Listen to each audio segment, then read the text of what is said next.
Welcome to my inspirational webinar on the UK Global Talent Visa in Digital Technologies. Thank you so much for coming to my webinar today, and Azeez is my special guest. So I'm going to give you an agenda today. I'll be discussing what is the Global Talent Visa, the Stage 1 endorsement application and process. I'll talk a bit about the guidelines. Then I will introduce Azeez and welcome him to the floor, and then we'll do a Q&A with Azeez, and you will get an opportunity to ask him some questions as well. So please do have your questions ready, and don't be shy. Please put it in the chat and the Q&A. So just briefly about myself, my name is Michelle Hua. I'm Australian Vietnamese. When I applied for my Exceptional Talent Visa, which is what it was called back then, I was the founder and CEO of Made with Glove. It's a UK wearable tech company designing heated gloves. Since then, I'm now the Global Talent Visa endorsement coach, and I've coached so many applicants over the years. I got mine in 2016, so I've been doing this for about 5 years now. I was endorsed with Exceptional Talent, and then I became the Tech Nation Visa Ambassador. I did that for about 2 years before I became a Global Talent Visa coach. In 2019, so 3 years after I received my endorsement and visa, I got my indefinite leave to remain. And then because I am an Australian citizen, I was able to also apply for UK citizenship. So I'm a dual citizen, and I got my British citizenship last, I think, just before COVID.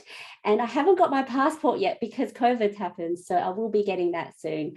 I've been in the UK for the past 7 years. I based myself in Manchester and Newcastle and traveled a lot down to London. I was there basically every month. And these 3 tech ecosystems, I immersed myself in them, and they're all very different. But what's very similar about all of the tech ecosystems is that everyone's really friendly. Whatever you put in is what you will get out of it. So if you spend a lot of time in it, you'll get so much out of it. Your network will grow, you'll meet loads of people and be involved in a lot of projects. I used to be a solicitor in Australia before I quit my job to become an entrepreneur in the UK. What started all this was I wrote about my own journey in 2016, because back then not many people knew about it, and I was one of the top 50 that received the endorsement. No one really wrote about it, so I thought I'd just write about my journey, and from there, that's when people started contacting me, and that's how I became the ambassador and then became a coach. Over the years, I've helped over 250 tech entrepreneurs, senior execs, and tech employees. My success rate is pretty high. It's 80%. This year has been very good. I'd like to say it's 100% this year, and my clients have received a successful result within 3 to 24 hours. That's just amazing. And on Tuesday, just Tuesday gone, one of my clients submitted on Tuesday at 11 o'clock, and by 4:30 he received a successful result for Exceptional Talent. So yeah, that was a huge surprise and a really good result for him. I've worked with clients who work for WhatsApp, Sony, LinkedIn. I work with startups, CTOs, CEOs, UX designers, graduates, digital marketers, cybersecurity experts, product managers, marketers, biz dev, and data scientists. So I've helped quite a number of different people. Whatever, if they're not listed here, I've probably helped them, but there's just too many to go through. But everyone has a story to share. And as I said, I love doing this. Just a quick disclaimer, I only help with stage 1 endorsements. I only help people to get the exceptional promise or talent endorsement. Stage 2 is the Home Office visa application stage, so I don't help with that because I'm not an immigration lawyer. I'm not affiliated with Home Office or Tech Nation, other than I'm a Tech Nation visa alumni, so I'll talk about that in a sec. So over the years, I've been featured in different publications, and this is what the assessors might want to see for leadership, to show that you are a leader in your field in the tech industry. So I've used some of these examples, but after I received my visa, I still went out and did some stuff for around in the tech ecosystem. So continue to do that, because it's what you do, it's what you have to do to stay relevant and to continue to be a leader in the field. So here it all started with one blog. It's on my website, so please do read it so you can learn about my story. And yeah, it was 3 months of Stress, no sleep, because my visa, I had an entrepreneur's visa, which was expiring. So I only had a few months to prepare for my global talent visa or exceptional talent visa at that stage. So yeah, you can read my blog on my website.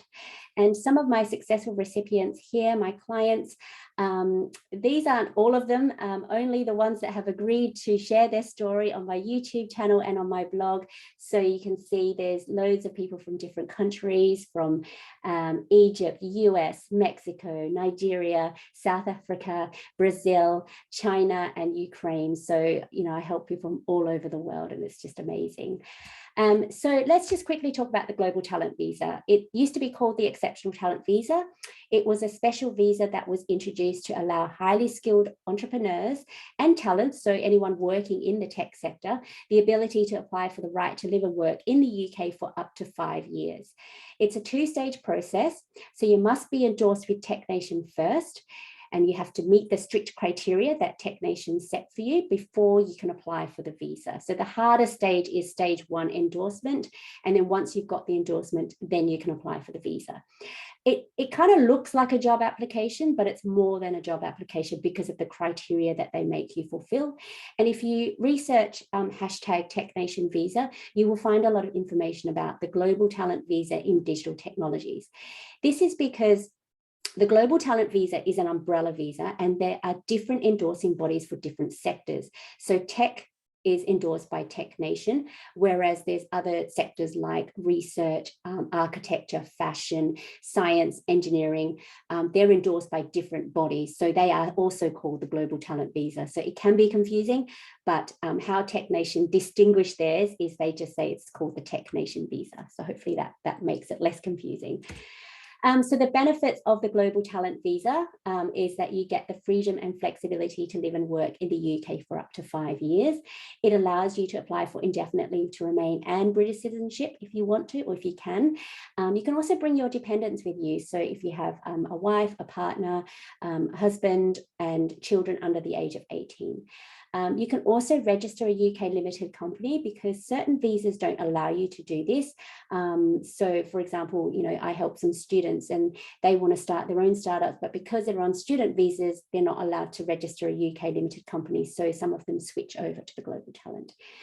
You can also work for a tech company without the need for a company sponsorship. So this visa is attached to you and you can apply for any job so long as it's in the tech sector without asking for company sponsorship, because, you know, company sponsorship is few and far between. You know, it takes so much time for the company to sponsor you, and also it costs them money as well. So you're kind of at their, I don't know, at the helm of them. And it's really hard to negotiate if they're supplying with you with a visa as well. And then if you want to leave that company, you have to leave the country. So this visa is great. It's attached to you, so you don't have to worry about, you know, staying in the company if you're not happy there. When I had my startup, I had the Global Talent Visa, but I wanted a break from my startup. So I worked for an accelerator and then for 3 months, and then I moved and worked for a university for 10 months covering maternity leave, and then went back to my startup. And it was fine because I had my own visa. It's also cost effective in that the stage 1 endorsement stage is only £456. It's in the hundreds, it's not in the thousands. It's only once you get the endorsement that then you apply for the visa, and then there's, you know, other fees as well. But the stage 1 endorsement is a few £100s. You don't get that back if you are unsuccessful. However, if you do resubmit, you pay the fee again, and you can keep resubmitting until you get it. I've helped people who've resubmitted, you know, the 3rd time, but I didn't help them the first 2 times. They end up coming to me at the end, and then I help them and they get it. So the real benefits of this visa, and this is what I found, and this is what a lot of my clients have found after they received the visa. You have credibility, really. I mean, TechNation have endorsed you with exceptional talent or exceptional promise in digital technology. So, you know, a government body, a tech body has endorsed you with that. So it gives you credibility. It also gives you confidence as well, you know, because, you know, your boss and, you know, if you have your own startup, no one really tells you how well you're doing. So this in itself, when you are endorsed, you get a boost of confidence. You can also apply for promotions within your company. I know Katie from LinkedIn that I helped, since helping her, she's had like 2 promotions since she's received this visa, because the confidence, and she's got credibility. You can also negotiate as well, because this visa is attached to you. You don't have to rely on them sponsoring you, a company sponsoring you. So you can negotiate your pay. If they don't, meet your expectations, then you can always go and find another job and negotiate your pay. So it gives you that room to negotiate, 5, 10,000 more. Be brave and negotiate. Opportunities, you can get so many more opportunities now. I know Azeez will talk about this. But, because you've got this visa, you have so many opportunities now. You can apply for any job within the tech sector, so you're not limited. You're also potentially an accidental role model to those within your own country as well.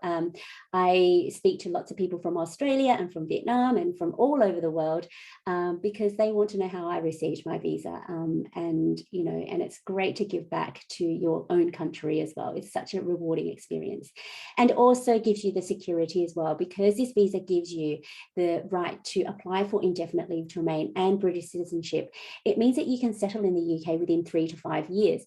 So a lot of my clients who've received a visa, they're now looking at buying a house, and they're looking towards their future, past 5 years. So these are the real benefits that I feel that we've discovered over the years since getting the visa.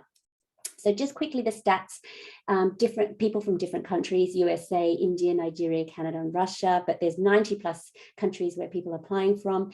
There's a 54% endorsement rate, which isn't great. It's overall, as I said, my success rate is 80%. So it's basically 1 in 2 aren't successful. However, the good news is you can reapply. Okay, so just because it's a 54 endorsement rate, not everyone gets it, but you can still reapply using the feedback that they give you. Since they have introduced this visa, 1,800 people have been successful. It's a low number because back then when I applied and they only just released this cap, was that only 200 people per year were able to get this visa and endorsement. But I think in the last 2 years, they've released that cap. So it's unlimited endorsement. So if you do apply and you meet the criteria, you will be endorsed. There's no cap anymore. So that's less stress as well. Those who apply for talent and promise, there's a 68-32 split. There's a 75-25 split for men and women, obviously, because there are more men working in the tech sector. But, this is why I'm a huge advocate for women in tech as well. So I help a lot of women get this visa. Not many are in the tech sector, but, it's not to say they can't apply. They can apply. It's just the stats, really. And once you are endorsed and you get your visa, you can join the Tech Nation Visa Alumni. We have monthly drinks, we have monthly meetups. There's lots of conversations and engagements happening in the Slack and Facebook channel. So you will be invited to that once you get your visa. So over the years, these have been the applications, not successful ones, but just applications. As you know, there's about a 54% endorsement rate. So as you can see, when it first started, not many people knew about it. Okay, as you can see back here, I mean, I applied in 2016, so there weren't even any stats there. But as you can see that it's gone up and up and up. And it's mainly because of promotions, people getting it, people talking about it. During COVID, it did slow down, but then it just shot up. So, it's increasing every year. And this is every April that the new stats come in. So this year, since April, there have been 456 applications since April. So April, May, June, July, August. So about 4 months, there's been 456 applications. Last month, there were 321, which means, between July and August, there've been about 135 more applications that have been submitted. So these are just some of the stats. Tech Nation Visa have launched a report last year. I think they are launching a new one this year in September. So I will let you know when that is available.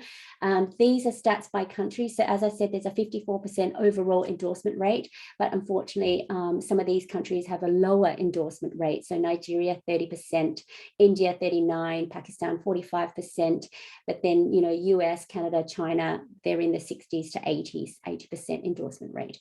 Don't be afraid though, these are just stats, people still get endorsed from these countries. And then these are the different skills that people are being endorsed in.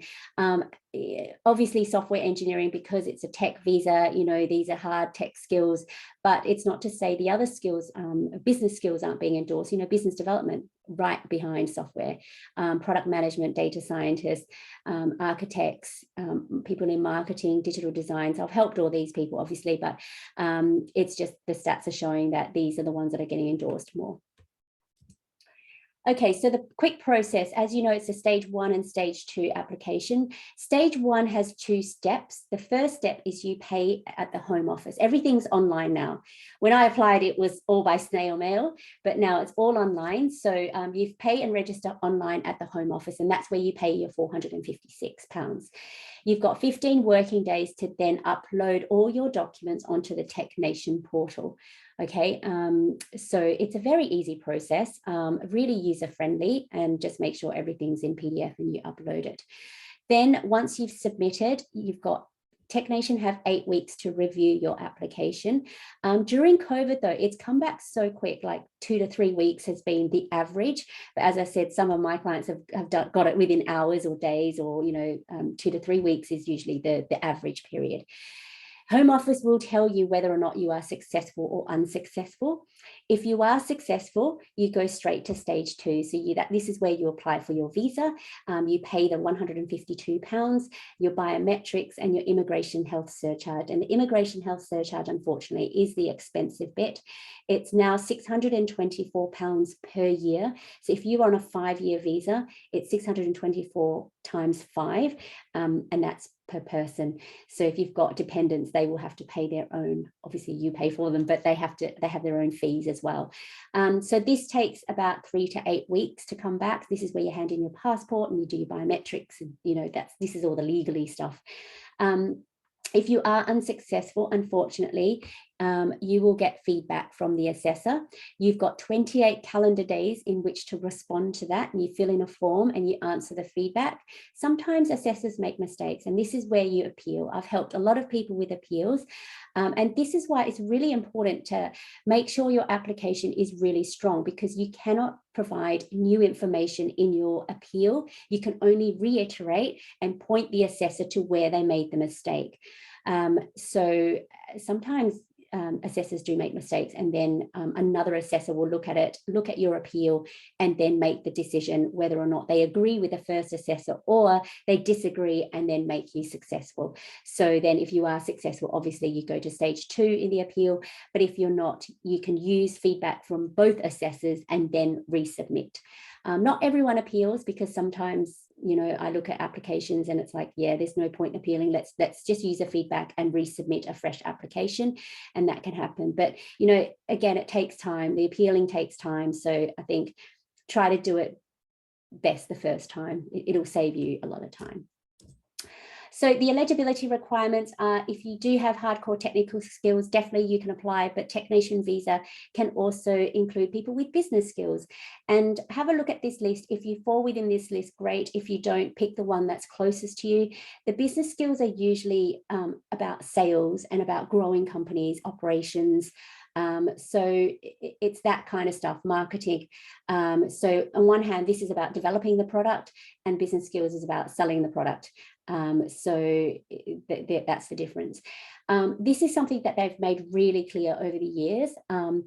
This is what's not considered eligible. And if you fall within this, unfortunately, you're not eligible for this visa, and you have to go through a different route. And one thing that's really clear is this one is outsourcers or consultancy. So if you work for a company, an outsourcer like Capgemini, Wipro, KPMG, Tata Consultancy, Cognizant. So those type of companies, they're considered as outsourcers or consultancies, because they have clients where they build products for those clients, and then they go and sell to their customers. So you have to be directly working for a company that builds its own products, not consultancies. So they don't like consultancies, unfortunately. So they are not considered eligible for the Global Talent Visa. So this is where being a product-led or working for a product-led digital technology company is really important, because this is a new definition that was provided in December of last year. yeah, I've been asking for this for years, but now finally they have defined what a product-led digital technology company is. It's defined as a business that provides a proprietary digital technical service, product, platform, or hardware as their primary revenue source. Proprietary means obviously a product or service or platform that company owns, in which it then sells to its customers. So you have to be working for or a founder of a digital technology company that develops its own products for its customers to either license, to have a subscription, or to sell. And that's really important because the criteria asks you to provide evidence of any products that you have been involved with that you've developed or sold for the company. Okay, so again, no consultancies or outsourcers. I do get so many questions still, but unfortunately it's a no if you work for a consultancy or outsourcer, because even if you still want to apply, you're not going to meet the criteria. So you need to provide 15 documents all in. So it looks like a job application, as you can see: CV, personal statement, and 3 letters of recommendation by experts in your field. And then you need to provide 10 documents, and then there's mandatory and optional criteria, and you can select which ones. There's the 3-page limit. So if you think about it, 15 documents, about 3 pages each, that's 45 pages. And, you know, when I had to send it, it was 45, like a 45-page document, like a PhD of my career is what people tend to analyze it and compare it to. But obviously now it's all online. You just upload all your documents. So if you've got more than 5 years experience, you go for the exceptional talent category. If you've got less than 5 years experience, you go for the exceptional promise category. Now, the reason why this is a difference is that if you do get endorsed with exceptional talent, you can, within 3 years, apply for your indefinite leave to remain, and then within 1 year, apply for your British citizenship. However, if you are endorsed with exceptional promise, you have to wait for 5 years before you apply for the indefinite leave to remain, and then apply for citizenship if you want to. So that's the difference. You have mandatory and optional criteria. Okay, this has changed as well in December. So you need to provide 10 documents here under the mandatory and optional criteria. There's 5 criteria here, and you need to select 3. But the one that you have to select is leadership. So you have to show 3 examples of leadership at least. Then over in the optional criteria, there's 4, and you only need to choose 2. And out of the 2 that you choose, you show 3 examples of those. So if you can show 3 examples of your innovation, you can show 3 examples of proof of recognition for work outside of your immediate occupation that advances the digital tech sector. This is like volunteer work, helping the community, giving back to the tech sector. And you need to provide 3 examples of that. You can also provide 3 examples of any significant contributions, either technical, commercial, or entrepreneurial contributions, or you can provide 3 examples of academic contributions. Okay, so because it's 3 examples per criteria, so there's 3 criteria and 3 examples, that brings it to 9 documents. Just pick the one that you're stronger in to add the extra 1 to make it 10 documents. Okay, so if you're stronger in leadership, just put 4 examples of leadership, and then 3 and 3 in the others optional criteria. Okay. So those are the criteria. It looks like a job application, but this bit is definitely not. And this is the bit that I help all my clients with. And it's a really nice process to go through. I know it's stressful, but it really does open your eyes to see what you've done in the last 5 to 7 years of your whole career. And we tease it out, and we really look at your leadership skills, your innovation, your impact, and any volunteer work that you've done.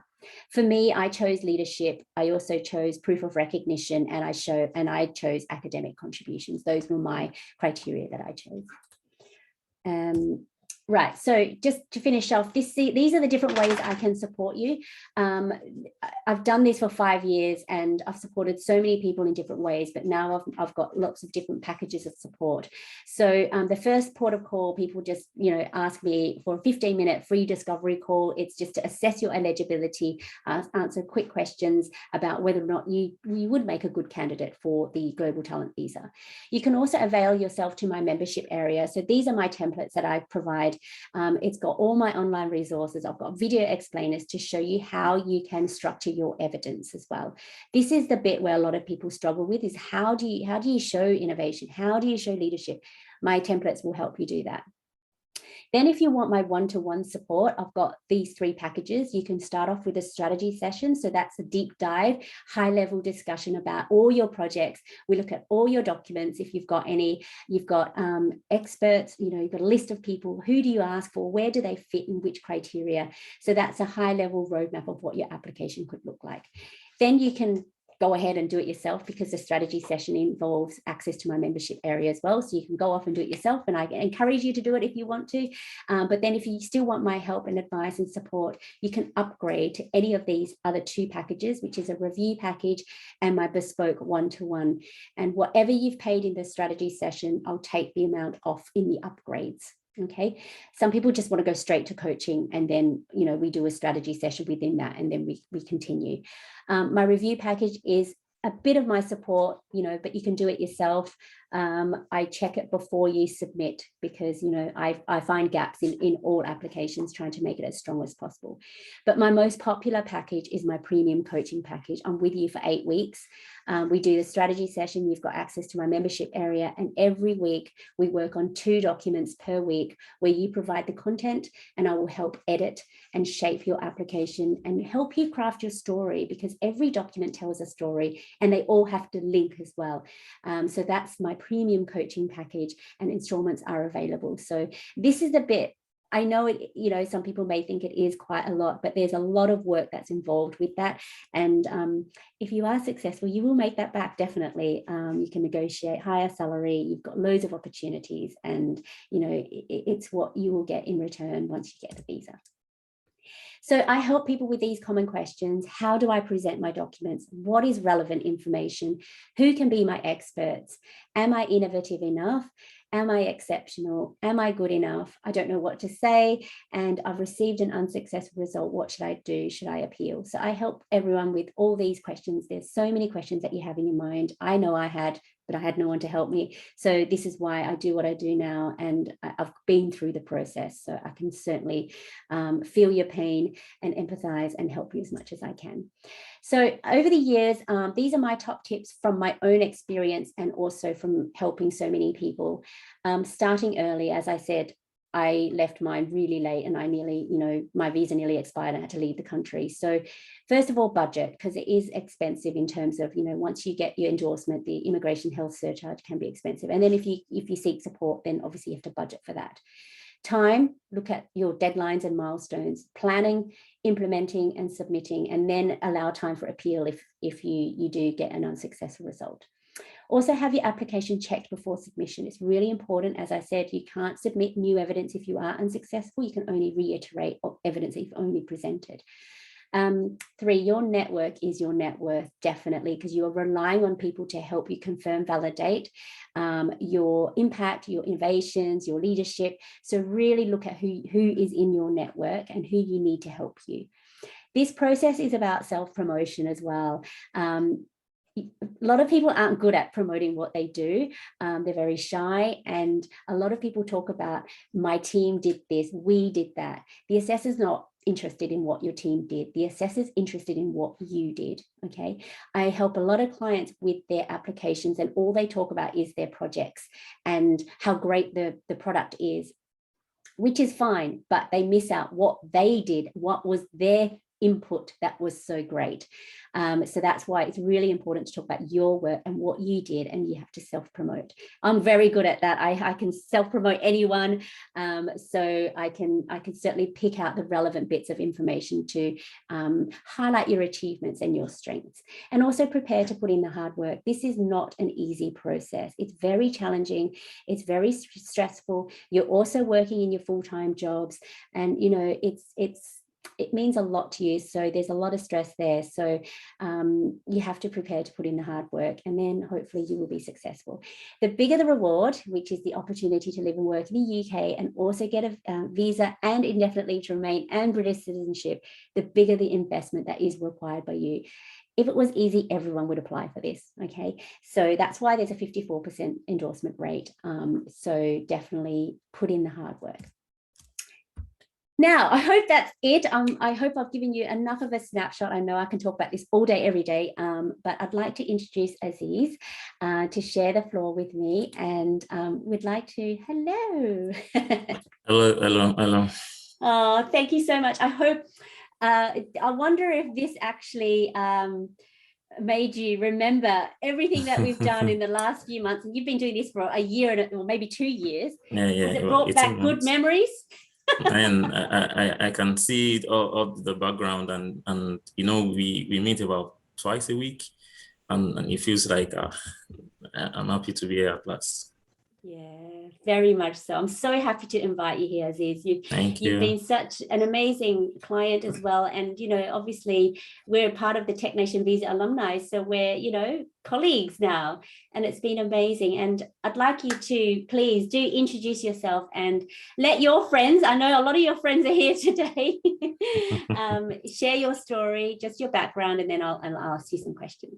All right, thank you. Hi, everyone. My name is Azeez, and I'm a senior data scientist and also the head of data analytics for Blue Chip Technologies Limited, the consulting firm back in Nigeria, Africa. And in the last decade, I've done everything around all data platform. We've been platform independent. By that, I mean, I've done things within the Oracle space, Microsoft, Open Technologies, on-prem, the cloud. And right now, my focus largely is on the cloud technology. I'm focusing on building artificial intelligence and machine learning models to help organizations make informed decisions out of the data. I'm also a CEO and a co-founder of a tech startup back in Nigeria, where our focus is on what we call CTO as a service. So by that, I mean, we provide technology leadership to organizations and I would like to target startup for startups. So I have a partner which we have a combined experience of over 20 years, where be it software development, anything around data, technology leadership, and beyond that, we do things around the ad hoc and project resourcing for startups. Also, you can't be building product for people and you don't build for yourself. So within our startups, we have about about three products in the market, getting tractions, and those were one of the part of the things that made me make that decision to expand the scope and be here. And I'm also strong on the volunteering work and charity. For example, I'm a member and volunteer of AI Saturdays, where we every Saturday in a month, about maybe 6 Saturdays in a quarter, we lead and mentor students, experienced people who want to become an AI expert, machine learning engineer, data analysts, product analysts, data scientists, data engineers. And I'm also a mentor and volunteer of Data Science Nigeria, similar to AI Saturdays, where the goal is to raise 1 million AI talents in the next 10 years. I've been a member, mentor, and volunteer for about 4 years. And lastly, I'm a co-founder of a charity organization back in Nigeria called Tech for Charities. And what we do is just to help other charities, NGOs, just build technology platforms to solve the need of the environment at large.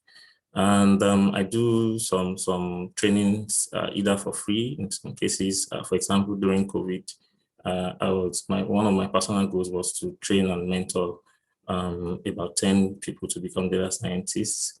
And I write some articles and do a couple of things out there. So that's the brief summary of Azeez, It's very busy. Extremely busy. Oh, that's amazing. You've got a really good profile.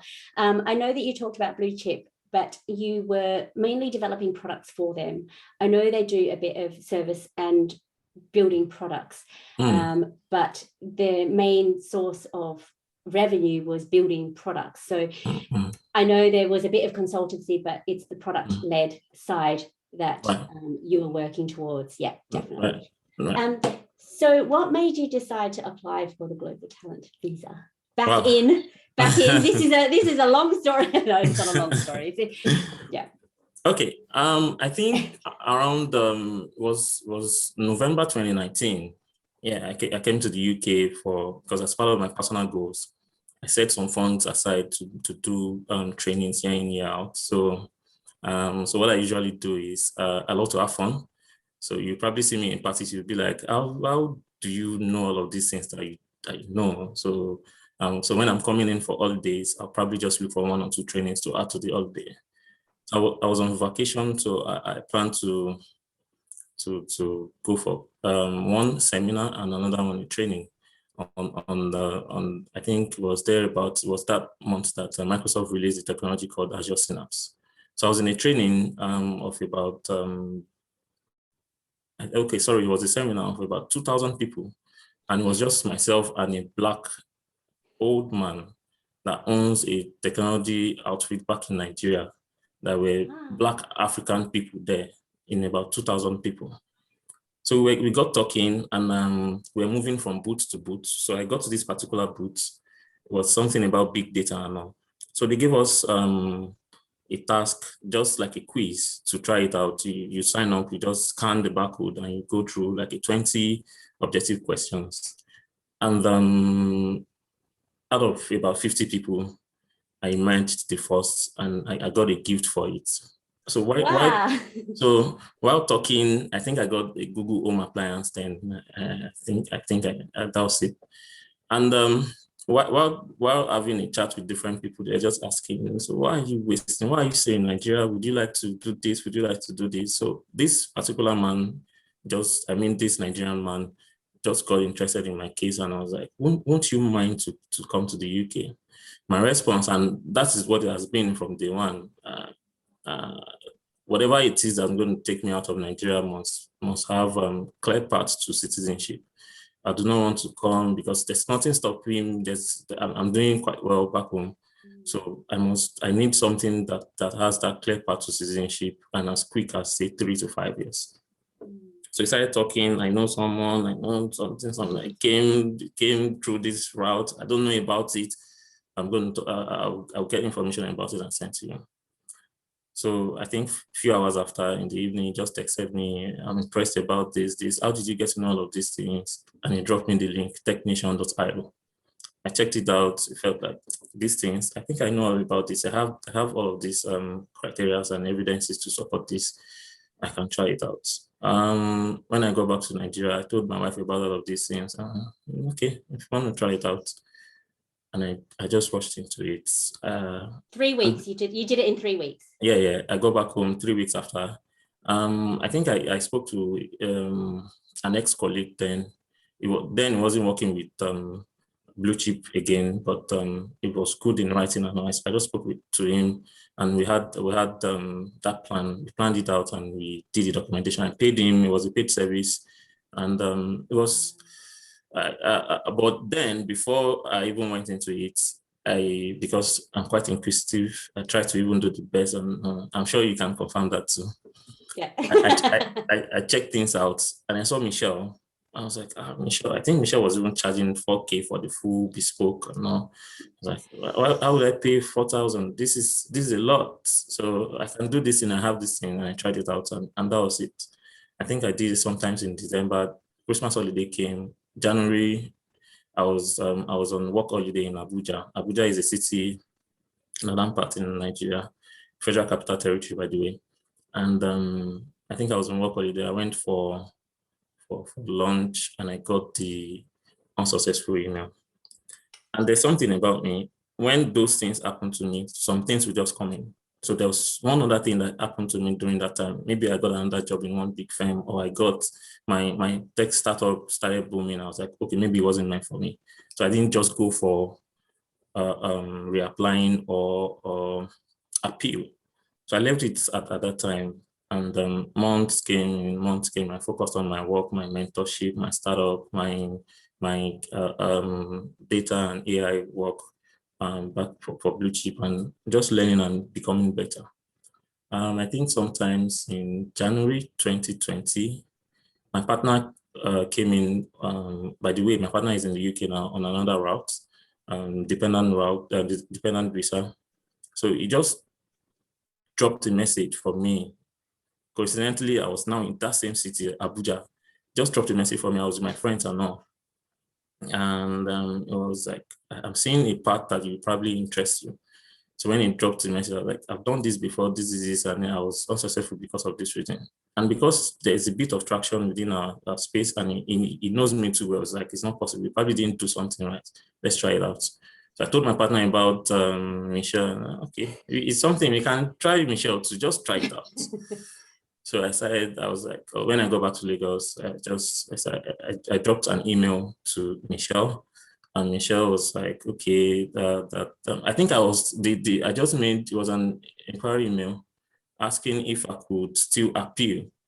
I didn't know I had just 28 days. So it was like, no, but you can submit, blah, blah. So I scheduled a 15 minutes free call with Michelle. Michelle was like, oh, you have a strong case. You should do this and all. So I went back to Michelle.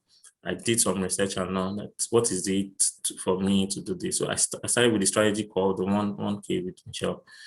And from one thing to the other, I'm presenting in the UK with my successful application. Yeah, so it's been a long journey. Yeah. It was such a long journey for you because you had, it was in 2019. Yeah, 2019. Wow, my gosh. Mm-hmm. So what were your challenges and hesitations when, you applied the first time and the second time? Because obviously there were different challenges, but all the more there were still challenges and hesitations. Right. I think the very first one for me was, I think I didn't know anyone with a success story. I think it was so much of a challenge for me. So it was a risk that I took. Consulting, a very good risk, by the way, consulting Michelle. I didn't know anyone, like all the success story, be it 54%, 80%, it was just out of that. I believe that I'm doing the right thing. Number two, I would have, because I can sell myself, because I'm not lying. I can, you tell me to talk about what I know, I'll tell you. I'll probably sell you too. So that's who I am. No format, no structure. It was a bit of challenge for me. There was no templates, and I have to put in 45 pages document. It was a struggle for me. And number three, writing is not my thing. I'm not sure I'm so good at it. So it was a bit of challenge, and I overcame those by number one. Speaking to you, Michelle, thanks again. I'm forever grateful. Number two, my very good friend. I had to talk to him too. I consulted him for two reasons. He's great at writing, and number two, he knows me too well in and out. So he's somebody that I could talk to and put some things out. And number three, I had to learn so many things. I had to learn, because of my background of data and AI, mathematics, statistics, and all. After 2 weeks or 3 weeks of doing these things, both with Michelle and my friend, I could see the pattern, and I just became better at it. Like weekends, I didn't have weekends for those 8 weeks. And I think the membership area Michelle exposed me to, I have the application document Michelle used years back, about 5 years back. I was exposed to it. It made me become better. And also I took calculated risk. You did. You took a risk with me. Yeah. You took a risk with you. You took that risk, and all of that came together really well. And I think even in the first 2 weeks, I could see you were really struggling, like, oh my gosh, I can't believe how much work is involved. But then something switched very quickly within you, and you progressed every week. Your writing just got better and better. I can't believe it. Like Thank you.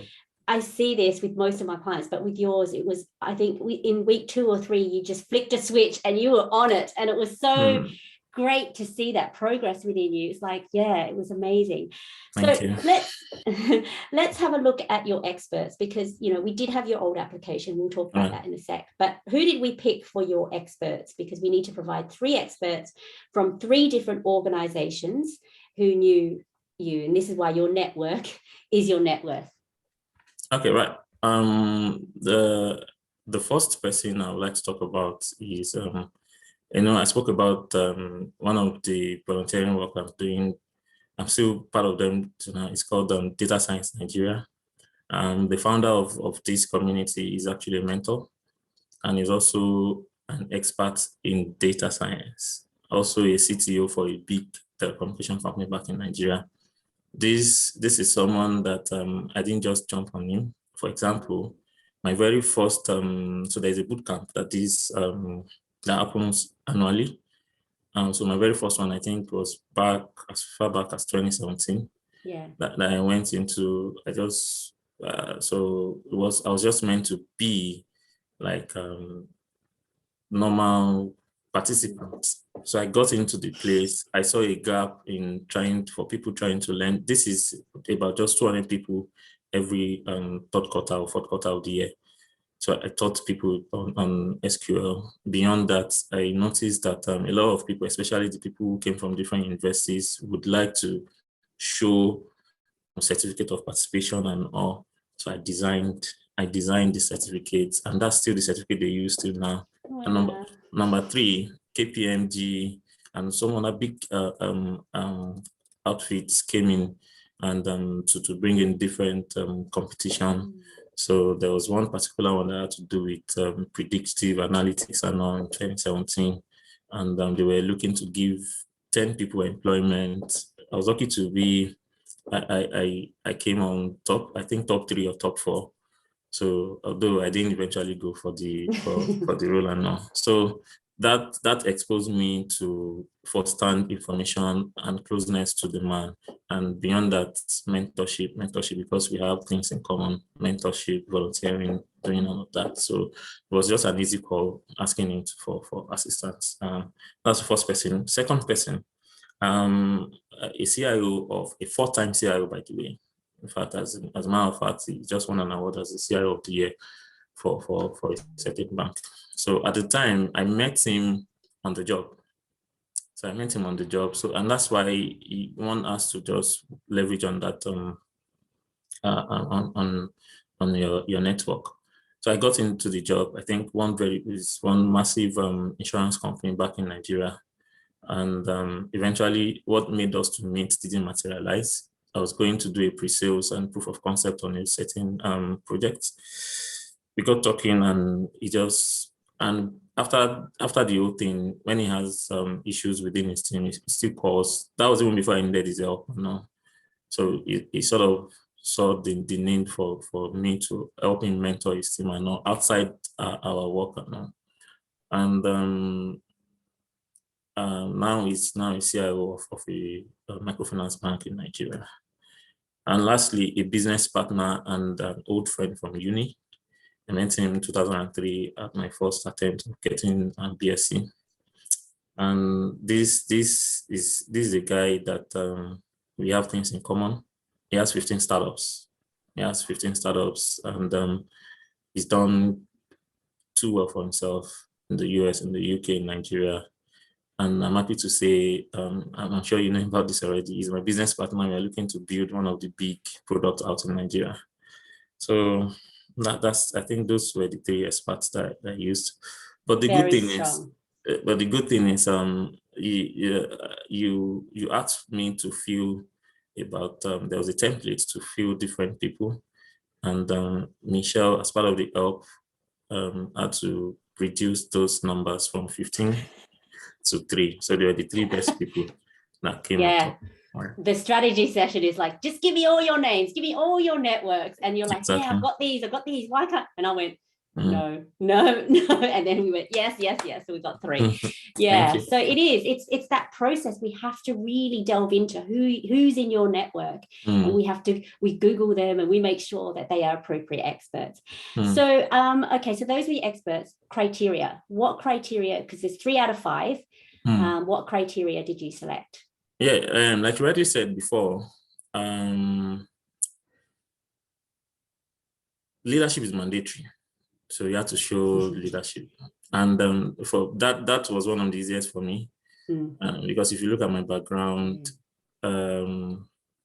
volunteer work, data science, Nigeria, AI Saturdays, and all, blue chip and all. The funniest thing is the leadership that is mandatory. I did not use anything related to blue chip. That's the unbelievable thing. Thinking back, I think I had to go check my applications again. I was like, oh, I didn't use anything blue chip. First thing, I wrote an article. I write articles a lot, and thanks to Michelle too, there was this specific one that I had to put out, and that showed a bit of leadership because I put it on a paper that has millions of reach on a daily basis, even on social media and all. So the credibility was there. Of course, there are other articles here and there on different tech papers, but Michelle was like, okay, let's just focus on this and find a way to just put it out there. Secondly, different trainings, different things that are done for charity. Because if you're doing it for money, you probably not even have that credibility. But for charity, my volunteer work, the all good reviews from Twitter, the images and all. So I now had to link the data science and AI Saturdays. And the reason being that my very first participation, 2017, was when I met the founder of AI Saturday. So she happened to have we had the same zeal. As a matter of fact, she was happy to do anything. So I got a letter from her to be one page out of the 2 pages. So all of those things, the different places where I was writing, I was training, the pictures, the things, my picture with the founder and everyone, and that made another document. And the third one, I got a letter from my co-founder, who now happens to be here coincidentally, from Tech for Charities, 2-page letter from me talking about the things, my impact on my significant contribution to us getting 10,000 annual Microsoft license to do trainings and build stuff, and our alliances with other Google and all for this charity thing, the trainings I've done for schools, hospitals, and some products that we've done. Just put all of those things together in 2-page documents, and our CSE document that has my name boldly written with other 4 co-founders as the founder of the Tech for Charity. So that made my third document. Yeah, so all of them showed leadership. Those are the things that are examples of leadership. Right. So you had 4 optional criteria. Which 2 did we choose for you? We had to narrow it down to innovation and impact. One thing I missed out when I was introducing myself and my background was as much as I've done things within the data space in the last decade,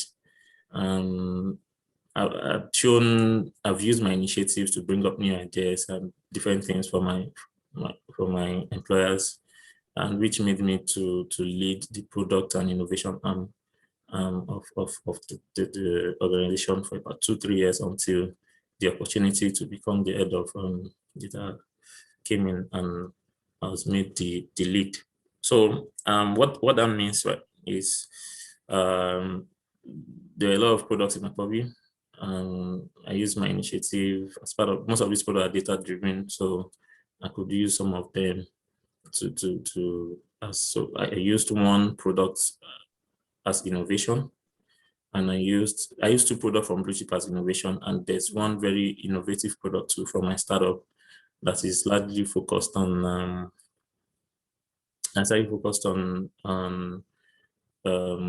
so the one from Blue Chip is cash management, like managing the cash inflow and outflow based on what we have then, and this other one around master data management within data.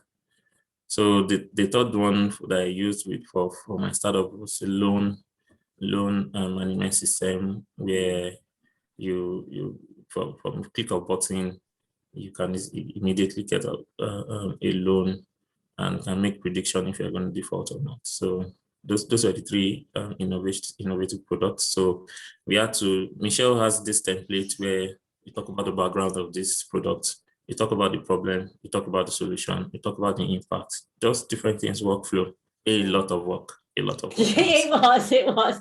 You were overwhelmed, but I think you got it in the end. Like, you know, you had to explain, you give the backstory. There's a story for everything, completely. We are running out of time, but I hope everyone can still stay, because I'm going to keep going, because Azeez has so much knowledge to share. So let's talk about the difference between your first application and your second, because bearing in mind, it was 2 years. 2 years had passed, and also the guidelines changed in the meantime. But they changed, but they were still very similar. But let's go through the differences between your two applications, and what did you learn when you came and did it with me the second time? I think the first time, like I said, I rushed it. I rushed it the first time. It was looking back, if I was to be the assessor for both, and you give me my old document, and I'll probably even slap me the first time before I give me the other time. So there was so much difference. I rushed it the first time. I didn't put and the interesting thing is, I would say we used 80% of, by use, I'm saying the evidences didn't entirely change. I didn't probably just put things. I didn't sell myself enough, because nobody will ask me anything. There's no interview, so you have to write and sell yourself. Secondly, I would say formats. I didn't know how it should be structured. I think I mentioned this before. No particular format, nothing. It was just like I was writing a love letter, and just wanted to make something clear. I didn't put lack of details about my work. Because saying this to you, you probably say, Azeez has done a lot, but that was not the way I put it together until I sought Michelle's help, because I didn't think it was relevant and all of those things. I think what changed again, I had that my industry mentor, my partner, my business partner that I spoke about, I has 15 startups and all. It was not part of the people I used before, but the two of them, the data science person and the full-time CIO was part. So I added, that was another thing that changed. My expert letters were not detailed enough. That I can say it, like you did an excellent work in ensuring that they spoke about themselves highly, just to see that these people are leaders in what they do. And they spoke a lot about how we met and the impact of what we've done together since they've met me. Lastly, I'll say more evidence about my startup. So at the time that I applied in 2019, I think I just wrote basic thing about it. And I represented it as like a training outfit, because as a matter of fact, when I started it, I'm so keen on training people, ensuring people just get the knowledge. So, and training is not part of the things that technicians would like. And so I had to ensure that I've been building products that the products are not a call letter for my partner, customer, and now to back that up. And also, I think we had raised a pre-seed fund. And so that was, although Michelle was always skeptical about money, unless it's of high value, also because you would not know if they say this, but we had raised the pre-seed fund, so we had to find a way to include that in part of it. So those were the things I think changed.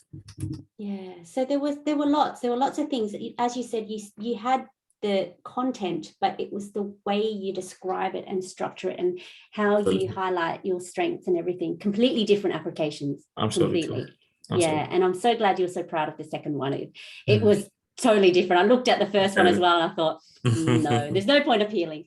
And you were ready as well. I think you were really ready the second time round. Yeah, I was. Yeah, definitely ready. So let's have a look at the time. So you submitted for the first application in December. Yeah. When did you receive your response the first time? There's a story about that. The first time was 3 weeks. The second time it was about 3 weeks. I submitted 17th of December 2019. And just that's about 2-3 weeks after I came back to Nigeria. Yeah. And 17 January 2020. That's, you would say that is 1 month, but recall that Christmas holiday 1 week and all. So the first one was 4 weeks. Was 4 weeks. And the second application was 22, 21 days. Yeah, 3 weeks. The longest 3 weeks of the my life. longest. I know, you have to just wait. Yeah, I remember you submitted, and then like a week later you said, Michelle, I haven't heard anything. I said, it's only been a week. I was like, I can't spend 6 months putting these things together. Like I waited.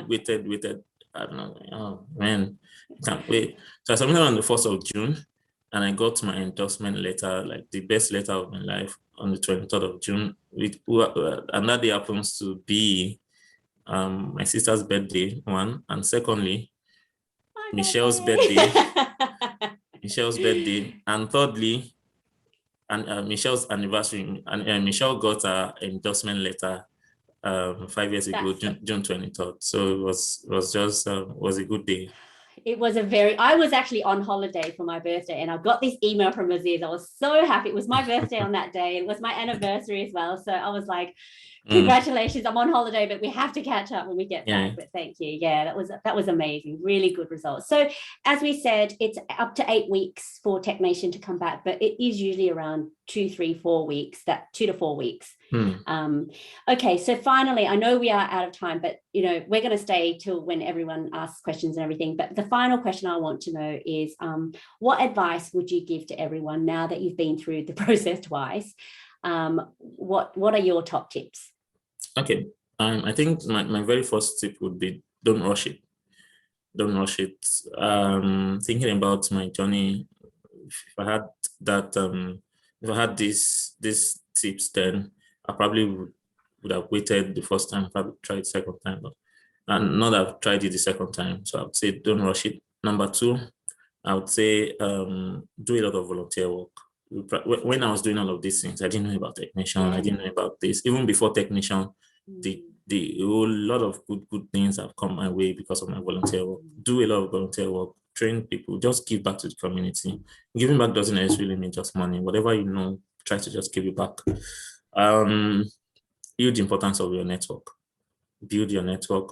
Go for meetups. Go just when you're being put on projects, just don't sit on yourself and try doing things you probably will not know when you need them. It may be not just for you, maybe the help you want from them, and maybe different from what we're even talking about right now. Take the risk and apply if you are eligible. Yes, I have to say this because sometimes you just see, do you think I'll make it? And not make it. Take the risk, please. You probably wouldn't know. And lastly, because it has worked for me and it was an excellent decision, I would say seek Michelle's help. Thank I would you. say in any form. Just I know, and there was something that she said. Any great thing that will happen to you will take a lot of things from you, be it by money or something. Those things I didn't have. Not that I had the money that was just like follow, but I was just like, if I look at every other thing that would make me do everything I want to do in my life, I think this visa answers so many questions. Because by the way, this is a visa that I do not necessarily have to sit in the UK. All I need to do is just spend 6 months in the UK, and you can stagger it. You spend 2 months in, 1 month out, 2 months in. Just ensure that you spend 6 months in the UK in a calendar year. And after 3 years, that story can change. You get your indefinite leave to remain, and maybe a year after you get your passport, you can go and sit in Korea for forever and ever. So it was just... That's amazing. That's really good advice. I think, especially since you've gone through it the first and second time, right. I think it's really useful because you've learned so much about the process, but you've also learned about yourself. You've grown so much. And I remember your email through my newsletters. I know from years ago, I said, I'd really like to talk to him because your name is such I love your name. It's different. And you always popped up every now and then. So it was really nice to finally work with you and help you be successful because, you're now on your way. It doesn't happen overnight. Rome wasn't built in one day. Right. Some people's journeys do take a while, but look at, you're just relishing now. You're so happy. Life is good. Right. Yeah, that's amazing. Oh, that's wonderful. Thank you so much for sharing your story. Thank you. So I just want to see if there's any questions. You do get indefinite leave to remain. You just have to, I've got a question here about the indefinite leave to remain. You cannot spend more than 180 days outside of the country in any given year. You'll have to speak to an immigration lawyer about this, but they do ask you how many days are you in the country in order to get you indefinite leave to remain. So just make sure you stay in the country for the required period of time. So it's every 12 months, I think. So just check with the immigration lawyer about that.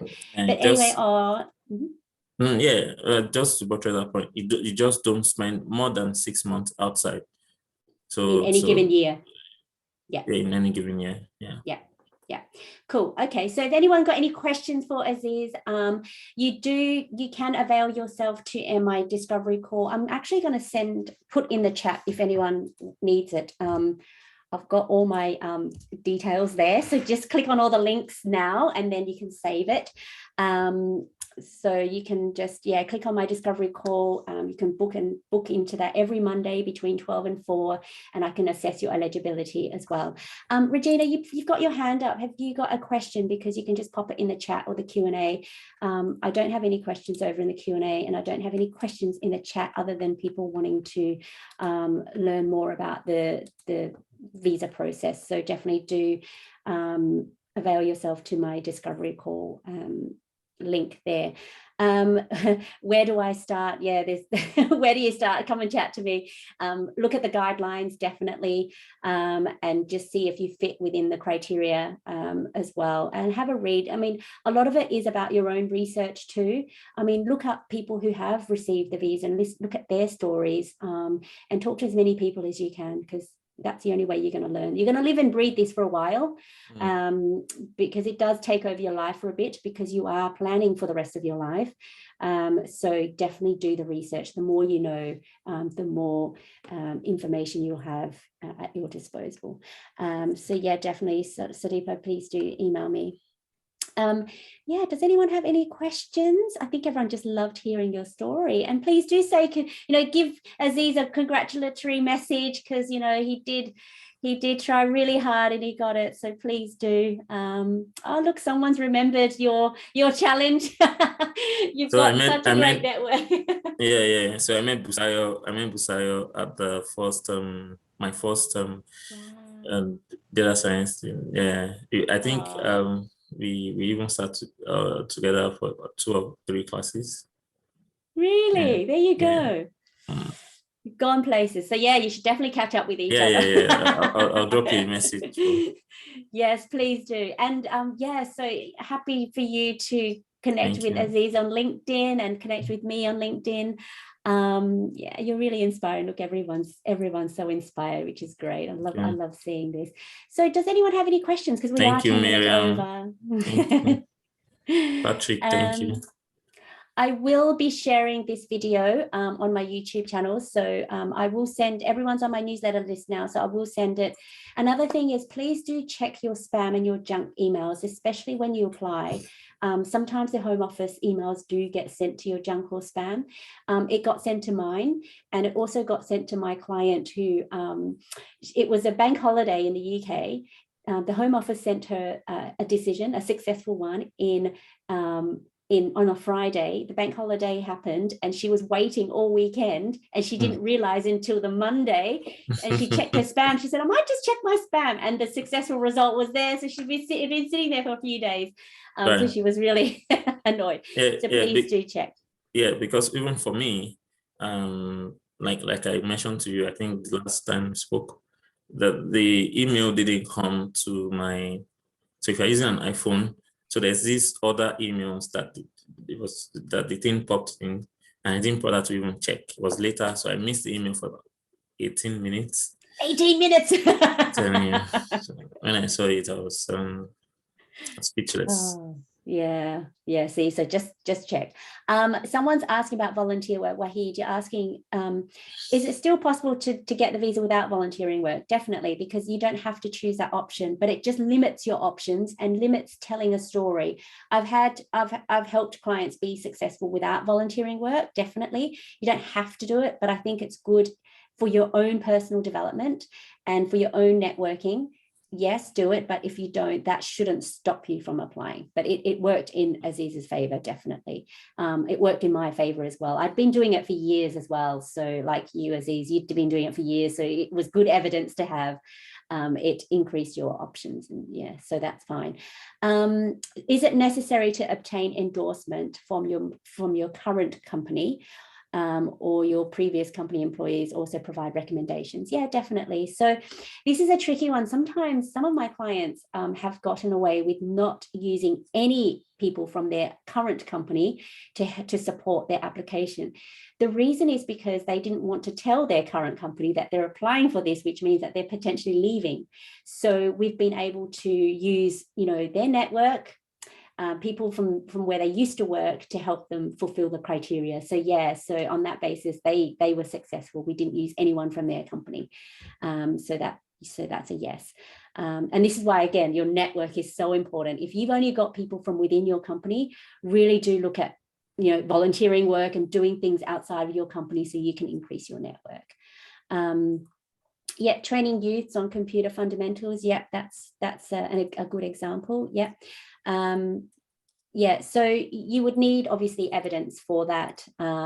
So yeah, definitely you can use that. Depends what group you're helping, supporting as well. So we really tease it out. Like, Azeez, I know I asked you so many difficult questions. You're like, I don't know. And I said, find out. Where's their website? Let's find out more about them. So yeah, definitely you'll find loads. So yeah, okay, I'm going to leave it there now because we're nearly 15 minutes over. But Azeez, have you got anything else that you want to add? Yeah, maybe the exciting plans. Oh yes, of course. Sorry, forgot to ask you about that. Finally, your exciting plans in the UK. Yeah, recruiters call every day. Unless you don't want to work, recruiters call every day, and you can now tell them what you want. I do not want a 9 to 5. I want to consult. I want to earn this. I want to do this. All those Fortune 500 you want to work with. Once they hear the government of UK has endorsed you as an exceptional talent, recruiters will tell you, don't work with this other recruiter, please. I'm assuring you, I'm going to get you a deal. I'm going to do this. Very exciting. Yeah. Hot property. bringing my family over. Yeah. I've been able to secure the visa. My wife and kids would join in a matter of days, and that's very, very exciting for me, because like I said, without even thinking, even if they come and I don't want my wife to do anything for 1 year, to do this, to focus on something. Maybe I want her to go to school. That's confidence to say I'm not scared of our visa is running out. What happens next is even if she doesn't do anything, I'm a bit relaxed. As a matter of fact, if I don't want to do anything to continue, I'm still doing things for my company back in Nigeria. My startup is there. I can still continue to build for Africa, because the only thing you need to show when you want to apply for your indefinite leave to remain in 3 years is just one British pound. Like that, I'm saying just show a proof that you earn £1 in 3 years in digital technology, which is very, very achievable. So you don't have to even rush in things. You can take your time to do all of these things. I'm looking at starting my volunteering exercise in the UK. This is my 5-6 weeks in the UK. I feel my focus has just been settling in. And that is looking good because my daughter has a school now. I have all of those other plans in place that are already fixed. So I can start my volunteering exercise and more, and expanding my startup to build things for him. Catching up with old friends and traveling. I've gone everywhere. I've gone everywhere. I can't even squeeze a call with you, Azeez. You're too busy now. I'm telling you, I've gone everywhere. So COVID stopped us from doing a lot of things. No holiday, no vacation, anything. And because I'm the only one here, before my family will come over and sit back home. Yeah, I've been traveling everywhere. I'm so proud of you. Lastly, would be the technician alumni visa. You get to meet people every month. There's a meetup where you meet people from different parts of the world. Startup owners who have raised tech Series A, Series B, Series C. You meet your co-alumni telling you things about. I've just raised a $2 million you can seek help directly, not even doing things. How did you do it? They will even be saying, I'm struggling with doing things around software development. I'm looking for engineers. About 4 or 5 people, that was what they said. As a matter of fact, I was there yesterday too. So you just, those are the things that will excite you to even become better. Yeah, within in the midst of like-minded people who would inspire you to become great at what you do. Yeah. Oh, see, you're surrounded by your people now. So it's like, people in the industry, everyone's helping each other. As you said, and you know this, and I really do believe in it, is that you'll get what you put in. And look what you got. You've put in so much, and you're going to continue that. So you're going to get so much from London because you're used to doing it. Whatever you do in your own country, you will do it in the UK because that's innate in you now. There is London Tech Week in September, I believe. So have a look. That's a really good event. Festivals. There's loads of things going on in London during London Tech Week. So do have a look at that. You're going to be out there. This is the beginning for Azeez. I know that we're going to see him everywhere. Perfect. All right, I'm going to leave it here. Thank you so much for staying with us and for taking the time to come to the webinar, and I really do wish you all the best. And I know this is not the end. We're going to keep in touch, and everyone else, I will hopefully speak to you. Please do sign up, and I hope to meet all of you too. I'll say goodbye. Bye. Bye. Thank you everyone. Bye.